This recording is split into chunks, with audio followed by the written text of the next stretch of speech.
So as we go through this, as we're asking all these questions, as we're doing all this stuff, prospects just don't give up information that easy, do they?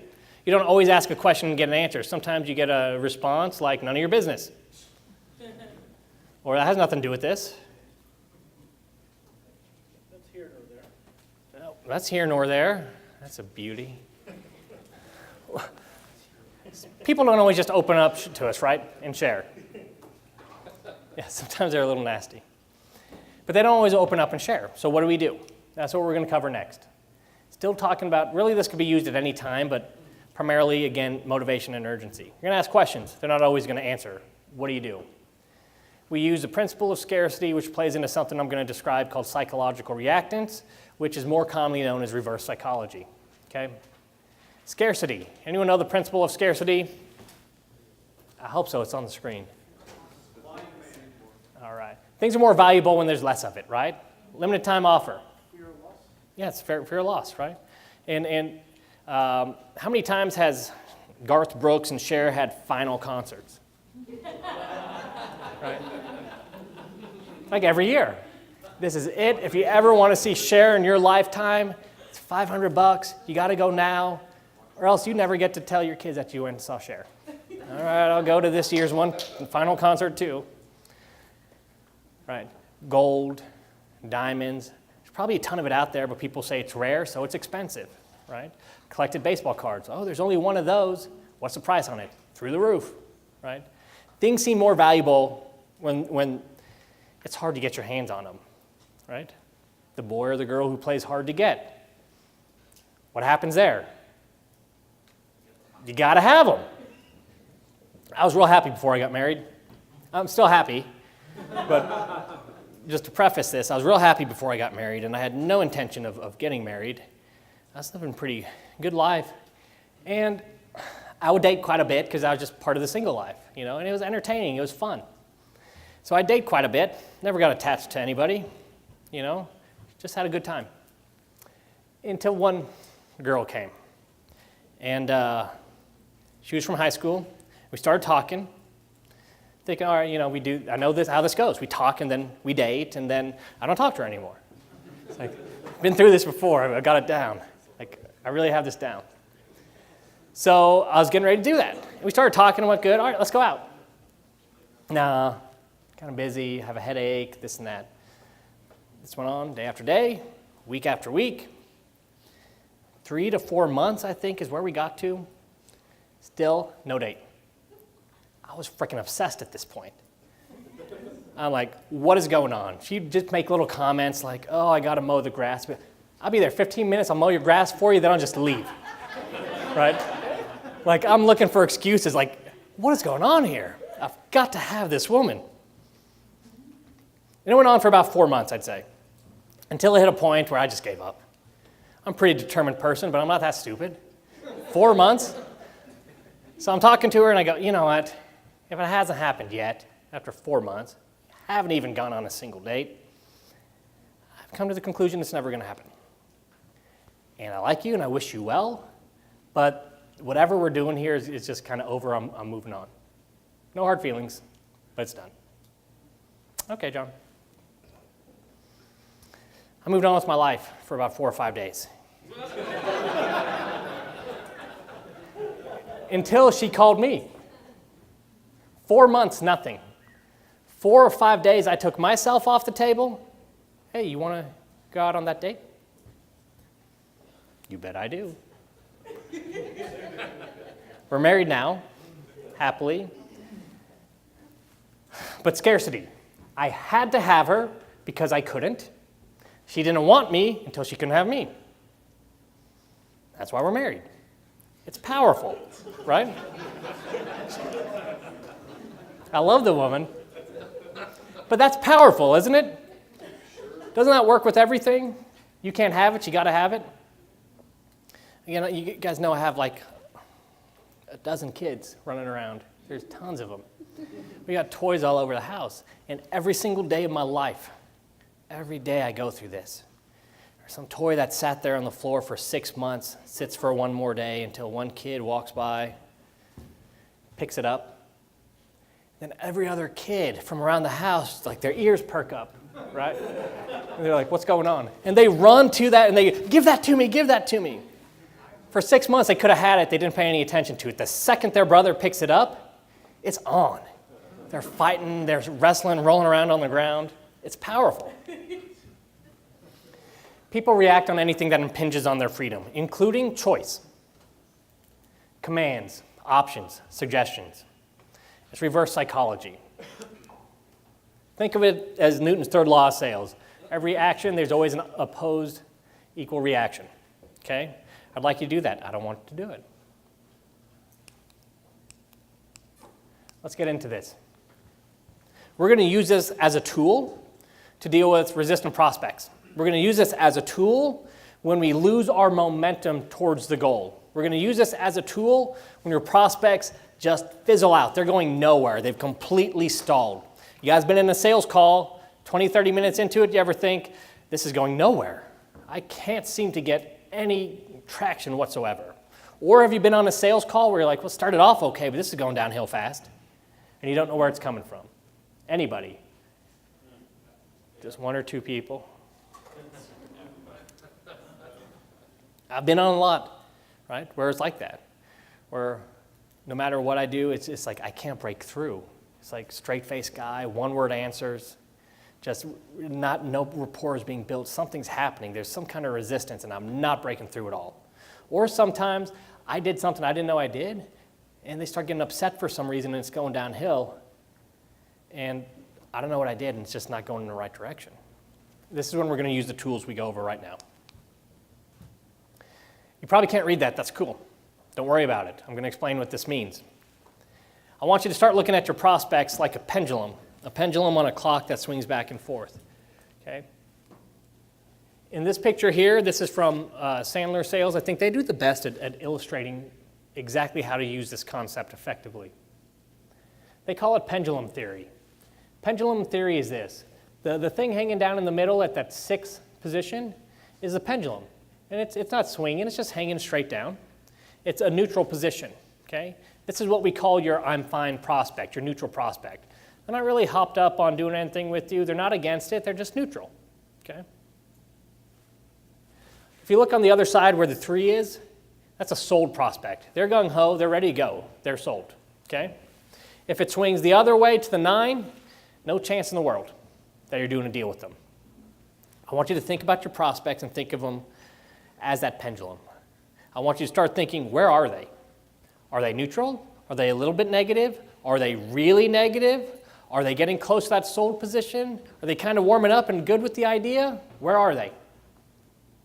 Can you guys kind of envision that? Okay, if your prospect's at a 5, kind of positive, a little better than neutral, what type of things would they say? What type of things would they do? How would you recognize that? I like what you're saying. Simple enough. If your prospect was at a 7 or an 8, negative, unhappy, or hostile, what kind of words are coming through their lips? What are they telling you? What are their actions? One-word answers. What else? Yeah, negative comments like that. Why are you guys always calling me? Closed off. Simple, right? Neutral. What are you going to hear from them? Not a lot, right? Just kind of, yeah, tell me what you got. You got to sell fast? Nope. Price is right. Just show me what you got. Imagine your prospects like that, on that pendulum. The way you use psychological reactance or scarcity or reverse psychology very effectively is you always stay one spot behind them. I'll explain how this works. You always stay one spot behind them. One spot more negative. It's called staying negative or staying to the left of your prospect, okay? If your prospect is neutral, you want to do or say something, push them to go the opposite way. Remember what we said. When you push someone to do something, they push back. Have you guys ever been forced to do something and you don't do it just because you're being forced to do it? Right? Even if it's not in our best interest, right? We do it even when it's not in our best interest. You don't control me, right? You see it with 2-year-olds, you see it with teenagers. It never leaves us, but that's really when you see it the most. For a year straight, I had to get my son to eat his favorite meal, macaroni and cheese from Panera Bread. We had to make it, give it to him, and say, you cannot have that. No way. That's the only way he'd eat it. We'd give it to him. Not hungry, don't want it, don't like it. Okay? You can't have that, I'm eating it. Bang, gone. We see it there. It never leaves us. We don't outgrow that. Our natural tendency is to fight and disagree with people and to push back. We want to use that to our advantage. So wherever our prospect is, if we want them to move towards a yes to the sold, we gently tug them towards a no. Sounds a little complex, but let me explain how it works. Prospect says, I'll come out, or I'll let you come out and see me, but I'm pretty happy where I am. I don't know if I need to do anything. Hey, I get that. I'd love to come out, but it sounds like you don't really have a lot of interest in selling, no matter what my offer was. No, well, I didn't say that. See how pulling him a little bit negative pushes him this way. How many of you guys have used that without even knowing you've used it? Maybe you've given up on a deal, and you wrote it off, and then all of a sudden they're hot to trot. You're like, well, what happened? You say, hey, listen, man, I'm out. All right, let's do this. Raise the hands. How many people has that happened to? Almost everybody. Yeah, almost everybody in the room. This is why it's effective. The thing is, it doesn't have to be used as a last resort. You can use this to push your prospect step by step by step, even as a yes, right? Hey, you know what? This sounds good. I think I want it. Hey, listen, love to do a deal on this house. Before we do, are you 100% sure? Well, I know my wife's going to ask me this, and I'm a little concerned about that. Just uncovered a hidden objection or concern, right? Unhappy or hostile. Hey, I've had 3 investors in here. You guys are all alike. You're just going to lowball me. I don't even know if I want to let you in the house. Hey, I appreciate you sharing that with me, and I appreciate your candor. You know what? Before we go any further, it sounds to me no matter what I could do, how I could structure my offer, or what my price is, you've already decided it's a no. Well, I didn't say that. You slowly push them, right? Hey, this looks pretty good. Hey, awesome. Glad, we love what we do. Glad to hear that. Hopefully we can help you out. But it sounds like you're not so sure. Well, no, I like this, I'm concerned about this. It is absolutely freaking amazing. You always stay one step behind. Let me show you some examples of this in action. It works face-to-face. It works over the phone. I'll show you some email examples. These are actual emails, okay? Some of you might actually be in this room, so if you are, you can volunteer or just stay quiet. It's up to you. Selling my sales training. Hey, here's some basic info about the upcoming training. Today I finalized the dates. Now I'm pretty sure the timing isn't right for you all, or maybe for some other reason it's just not a fit or what you're looking for, and that's perfectly okay. I did want to make sure I got this info out to you though, just in case. I try not to make too many assumptions. That's going negative. Had a good conversation. I don't think it's right for you. I think we are in. What did we just call that? Non-committal language. I think we are in. Let us know what the next step is. Thanks. Hey, the next step would be to get you onboarded, but I'm not sure we're there yet, going negative. Sounds like you might not be 100% certain. Look familiar? I wouldn't expect you to be yet. Questioning that non-committal language plus going negative 2 places. Have I said anything good about my sales training at all? Not a single thing.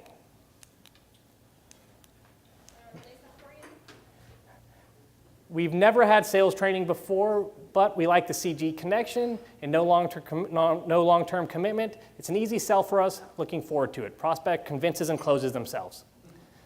Not a single good thing about my sales training. I questioned non-committal language, and I went negative 3 or 4 times, and I let the deal close. That's it. I think we're okay. I just need to stand closer to this, I think. Sure. Yeah. Here's another example. Hey, John, thanks for the info. Looks great. However, you might be in here.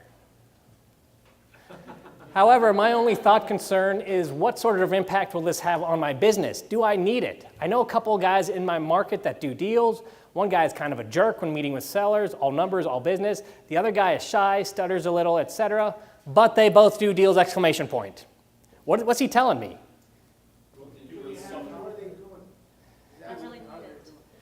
He's saying, if these guys can pull it off, why do I even need you? Right? Okay, Pete's not in here. Hey, Pete, maybe you don't. Go negative. If you're not walking away from deals thinking, why didn't I get that one? I'd say you absolutely don't need it. If you're not losing on price, you definitely don't need it. And if you aren't getting maybes, thinking overs, or dealing with prospects going dark, this isn't going to do you any good. Man, it sounds like you got it dialed in already and are winning the deals you want, or at least the ones you need. So I'd say, going really negative, keep doing what you're doing. Don't waste your money on something like this. It only makes sense for me to offer help if you need it, and it sounds to me like you don't need it. Make sense? Say anything good about my sales training? John, everything you said in that first paragraph describes my wholesaling business. Those scenarios do have problems. Fight me, Pete. Fight me. I can see the value in your services. When is the next class? Did I say anything about the services I offer or what value are in them? Not a word. Here's another example. I understand, believe me, I do. Oh, this was me to a house I bought here in town. I'm at 25. I completely understand if you got to go with the other guy. You got to do what you got to do. I want you to do what's best for you. I've just lost big before, can't take the risk. There could be some issues, damage. It sounds like the other guy is willing to pay more, and I appreciate you trying to make it work for me, but you should go with him and get more money out of it. 1 minute later, she's still trying to drive up the price. Hang on, one more offer at 27. I'm only offering 25. Nice! I'll have to take the 25.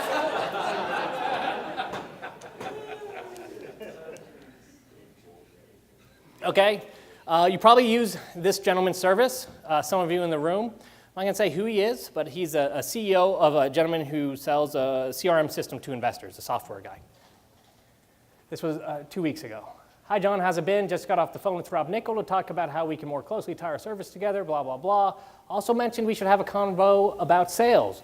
Right now, I have no outbound sales process and need to be sold on getting one. Figured you'd be the guy to talk to. Have a free moment this week, Thursday, Friday, good for me. That doesn't sound good already. You sell me. What's he expecting?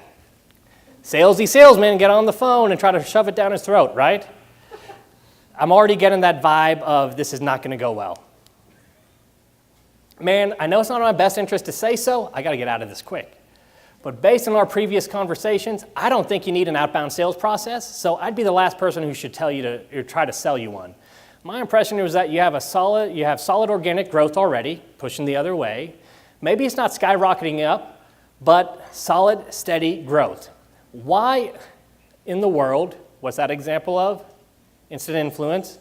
Why in the world would you want to go through the trouble, expense, and massive headache of pushing an aggressive sales agenda? Well, we still rely on word of mouth, so it's not actually that predictable.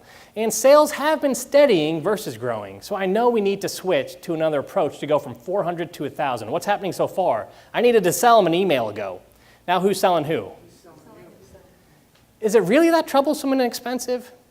Having a slow month of signups and see no other way than adding more funnels, which we're doing, and proactive sales to hit our target growth. Let me know what you think. How quickly did that reverse? Okay. That's going negative. Going negative is pattern interrupt, and it's also pulling gently your prospect towards a no so they can fight you and push themselves towards a yes. Whatever they say, I'm one step behind. Hey, sounds pretty good. Sounds pretty good, but probably timing's off. Probably not worth the fee. Well, hey, I don't think we're ready at this point. Yeah, you know what? I'm guessing whatever my price point was, you wouldn't be ready. Oh, well, I didn't say that. What do you mean? Why in the world would you even take the time to go through my training? Instant influence. Well, if you could. All I do over and over again are the tactics we've gone over today. Without even talking about products or anything like that. Getting to problem, impact, picture perfect, using some of these advanced questioning techniques. Sales becomes really, really simple. I've got like 4 moves and I just use them over and over again, right? That's all you need is four good techniques. Takeaway is another form of going negative. You use a takeaway to ask a question that you don't know how the prospect's going to respond. You use a takeaway to ask. What are some questions that you ask where, like, right before you ask it, you're thinking, this might go well, and they just give me the information, or they're going to jump down my throat for asking that question? Do you guys have any of those questions? Yeah. And right before you ask, you're going, this could go good, or this could be very bad. Let's see how this one handles it. What are those questions?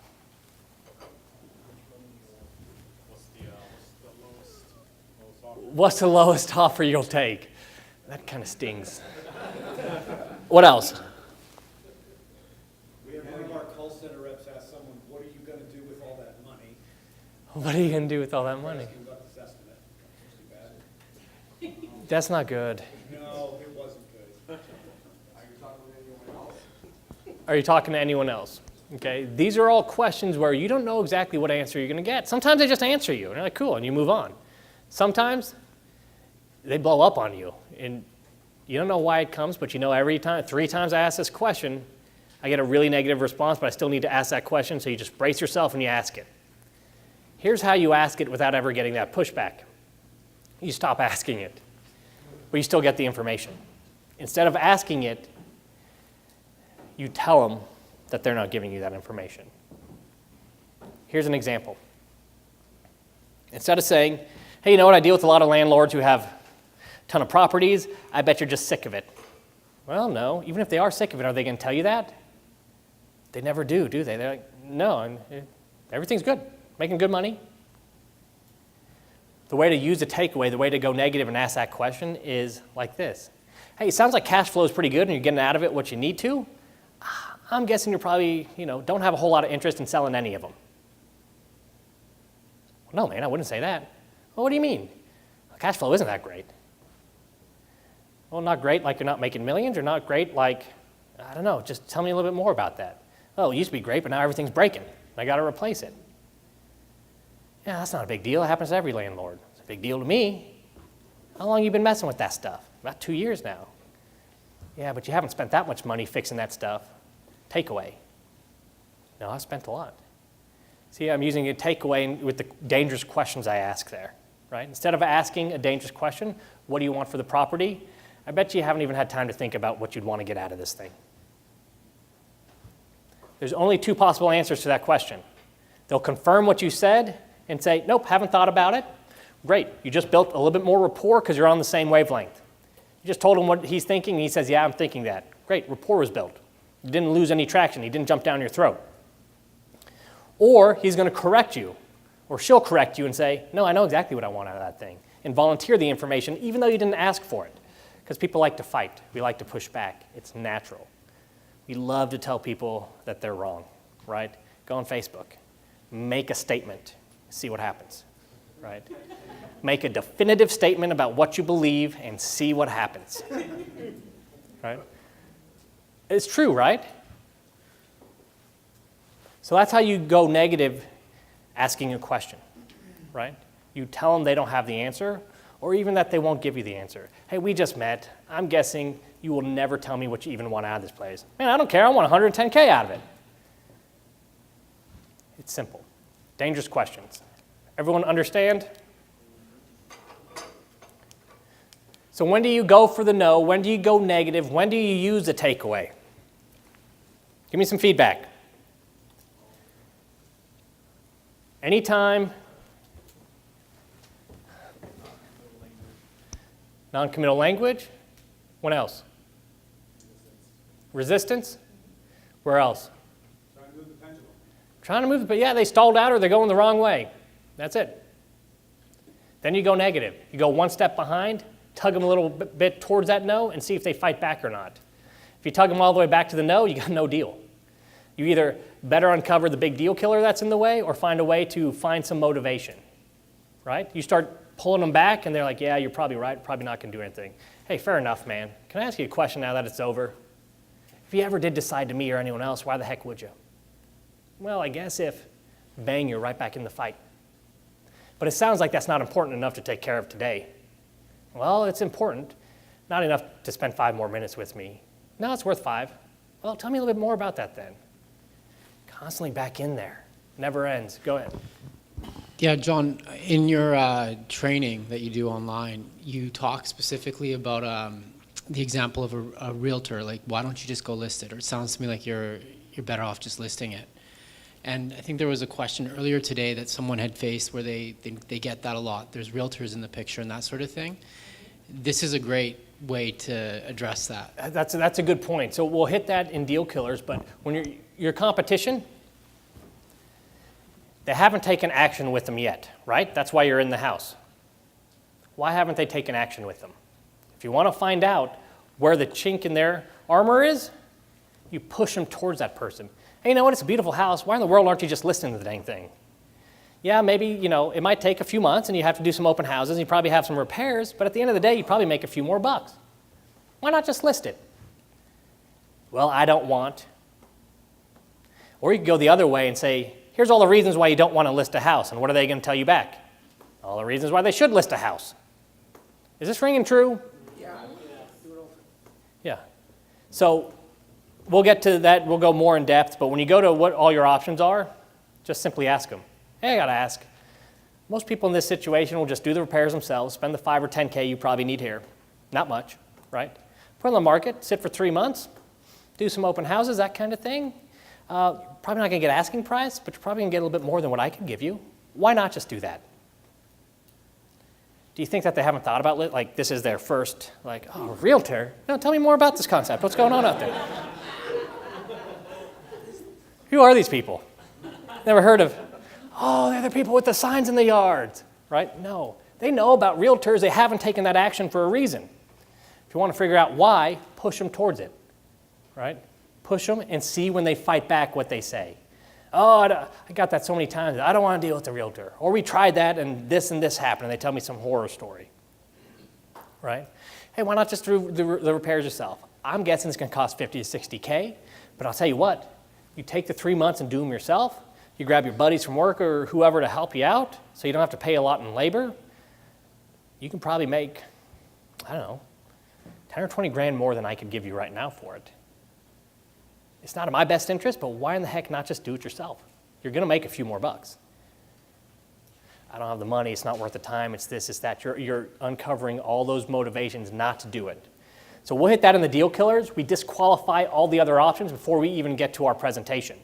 Because what don't we want after our presentation? Well, I need to talk to the realtor friend, and I need to do this, and I'm still considering this. We want to draw them out early, right?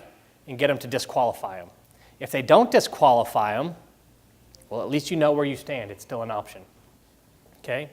Once you know where they stand, they go, that's a very real option. We are planning to meet with the realtor. Does that possibly change what your next step is or what your approach is going to be?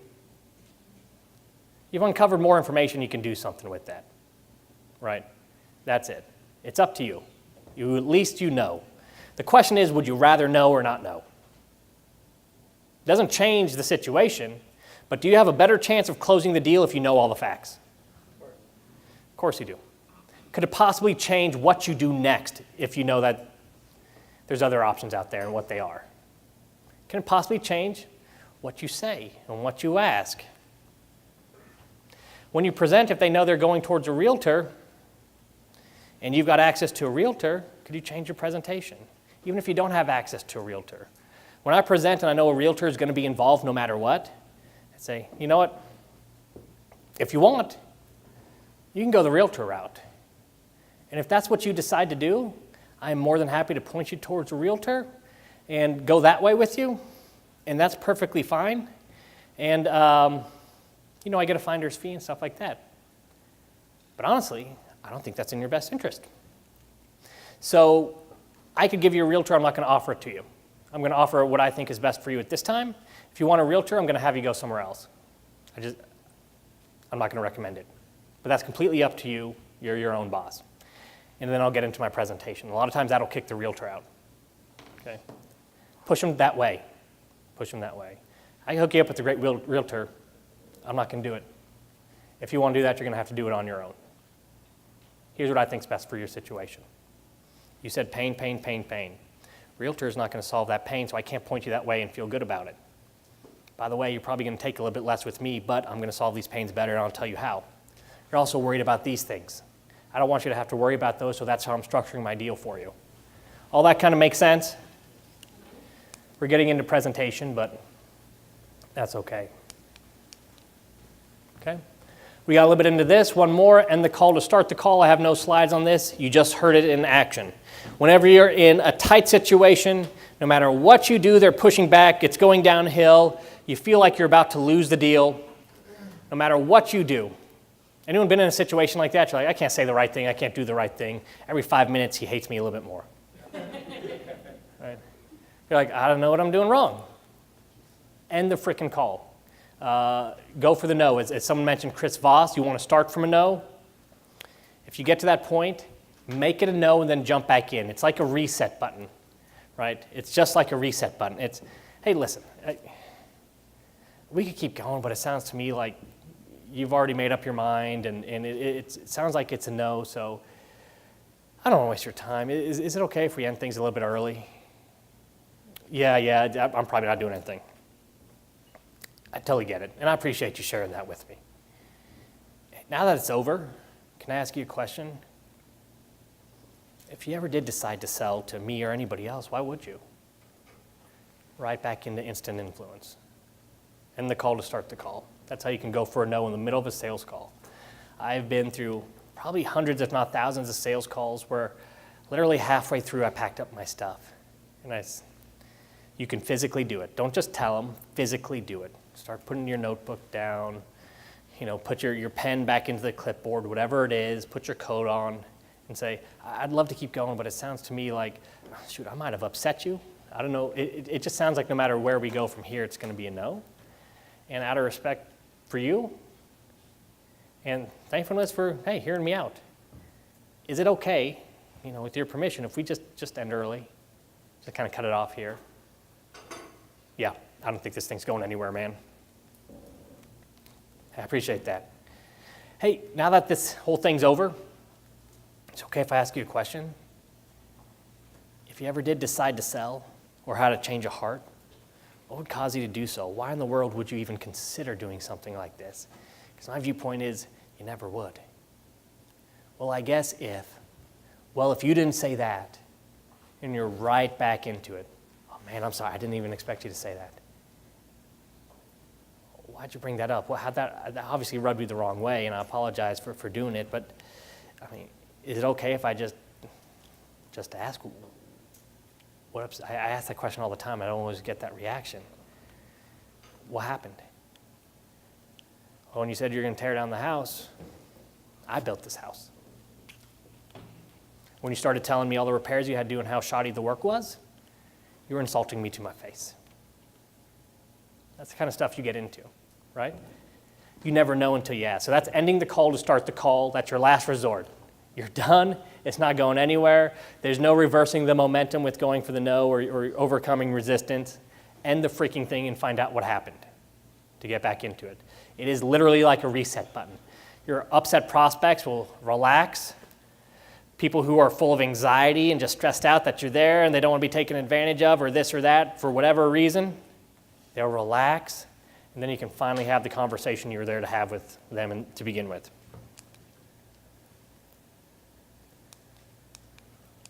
Guys, we're almost through. I'm going to go through some of these role plays and stuff because this is what we're going to do tomorrow. I'd like to get through all this. I'm going down. Is that it? Not even worth it. Well, if you did decide to see what If I was guaranteed it would work, but that was the first one we started with. No, this is new. I just brought this in for you. That's a new one? This is new. And we didn't have to try it out. It will work for you. Might not work. We're having too much fun with this already. This is kind of like my thing now, right? It's 14 clicks per slide. I'm glad we're recording this. This would go over great. So, Can you go back a second? What question do we ask when the call, start the call? end the call to start the call, and just pack it up. The question you ask after you've called the call quits, after you've ended it, is now that it's over, can I ask you a question? And ask whatever question you want. You're more likely to get an answer at that point. You've relieved all sales pressure from the situation. Okay?